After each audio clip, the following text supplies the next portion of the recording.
Let's kick off with the MPC decision today. As I was mentioning, Yes. It seems that inflation has peaked. We had inflation coming down in December. Fuel prices are now set to retrace further low, with the shilling on a stronger footing in 2012. What are your thoughts in terms of the interest rate decision today?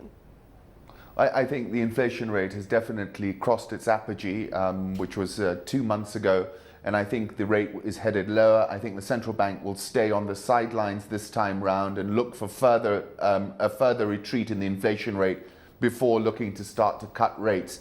The real economy cannot sustain this interest rate structure for very long, and the MPC is going to have to tread a very difficult path where it will have to start reducing interest rates very soon and at the same time protect the value of the shilling. And I think that's when things will get a little bit tricky. But for now, I think no change, and I think the shilling remains around 87, 88. However, I will alert you to the fact that there is a lot of chatter about a $600 million loan coming through, and that will probably be supportive of the shilling going forward. And of course, boost the central bank's firepower to defend the shilling.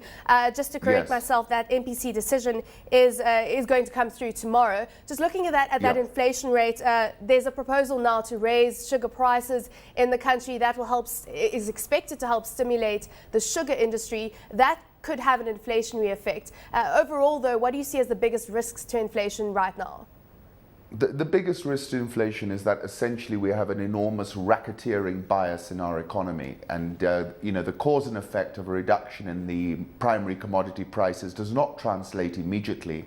We're now in the run-up to the election, and places like the sugar markets have been essentially a treasure chest for political fundraising. And therefore, the toll charge the political economy exacts on the real economy always increases ahead of an election. We are in an election year. Investors need to be wary of this. And that's my concern, that actually, we will not see a 100% transmission in the way that we should, which would be very helpful. And we're only going to see a partial transmission. My other worry is that the price of fuel remains a key exogenous risk to this economy. From April last year, when the fuel price ticked a lot higher, you will recall, all our exports have not been able to pay for our imports, and that trend has continued. A substantially higher fuel price, a strike on Iran will surely create, would be highly problematical for the economy, and that for me remains the key risk. And we see the tensions there still ever present. Let's just focus on some stocks yesterday that we saw moving. Of course, Scangroup really accounting for a large chunk of the trade that we saw yesterday. That was a block trade between a foreigner and a local seller. And the last time we saw this was when WPP increased its stake in Scangroup to around 29%. A lot of position taking around this company. Do you see the prospects for Scangroup in 2012 as being rosy? I'm actually very bullish on Scangroup. Scangroup reported first half results where the profit before tax expanded by about 87%.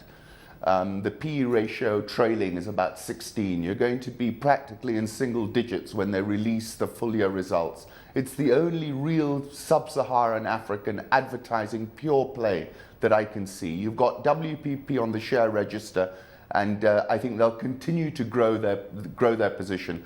Advertising, as far as I can see, in this region is in a sweet spot. It's growing above trend. You've got lots of new multinational entrants who are coming in and need to create mind share, and they will continue to spend, I think, above trend.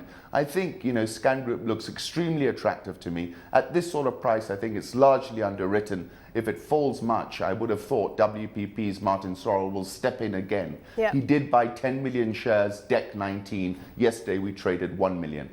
Interesting dynamics taking place there. Moving on to the telecom sector, also a lot of trade taking place around Safaricom. We had those third quarter numbers released. That was the 3 months to September. In the bread and butter space, or the voice space, we see Safaricom doing really well, a lot better than its competitors. What are your thoughts going forward, though? Because from October onwards, that's when the tariffs were raised. Can Safaricom maintain its dominant position? This is a purely bullish report for Safaricom. I admit it's historical. It's capturing a period when the price war in the voice business was at its most intense. And Safaricom increased minute usage by 1 billion minutes from 5.2 to 6.2 billion. They've bled Airtel. Airtel actually lost market share in what was meant to be, what was the basis of their price war, was to gain market share.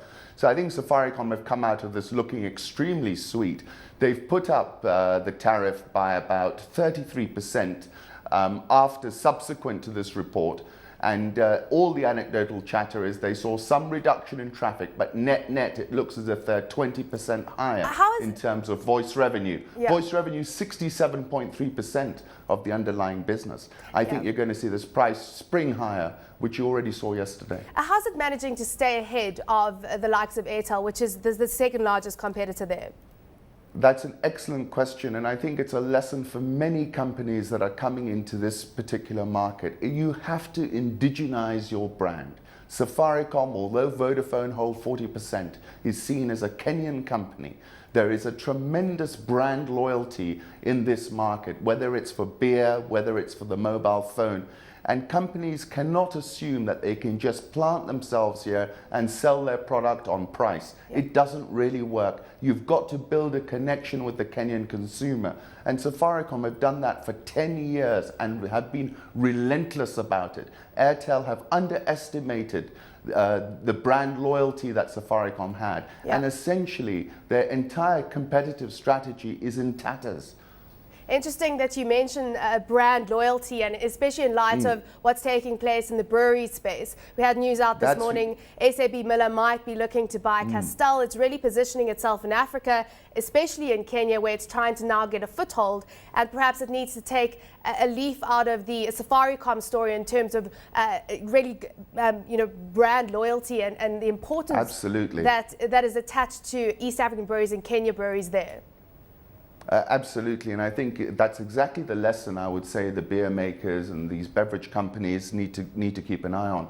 And really, just to say in passing, the demand for sub-Saharan African equity in this beer and beverage sector is red hot, as evidenced by the oversubscription in Tanzania breweries, as evidenced by this latest story. So I think, we've got a very interesting niche going on here, but I would say to SABMiller, you've got to be very cognizant of the fact that you need to indigenize your brand. Otherwise, you're just not going to be able to compete meaningfully against EABL. The Tusker brand, the Tusker concept is extremely embedded in the Kenyan psyche, and I think that's where they've got to work, and that's why I'm bullish about Scangroup, because I think there's going to be a tremendous marketing spending burst coming through from this sector, and I think that's going to make up what has been a slowdown in the communication sector spend. Aly-Khan, very quickly before I let you go, the market, NSE 20, pretty much flat for 2012 so far. What are your expectations in terms of the trading environment for January? Well, I think, foreign investors are largely dominating our market. Retail investors are sidelined. The interest rate structure is not helpful for them. I think the market is oversold, but we've got some key risks out there. We've got the incursion into Somalia, the potential of a blowback asymmetric attack on Nairobi. We had a warning put out by the FCO and by the Kenya government over the weekend. We need to be wary of that. And we've got an ICC decision which comes in the next couple of weeks, which is key to the political risk trajectory. Given all of that, I think we'll be flat to slightly higher, but not by much. But I think at the year end, we could see quite a substantial rally if things play out better, because a lot of the bad news is baked into the price, very little of the good.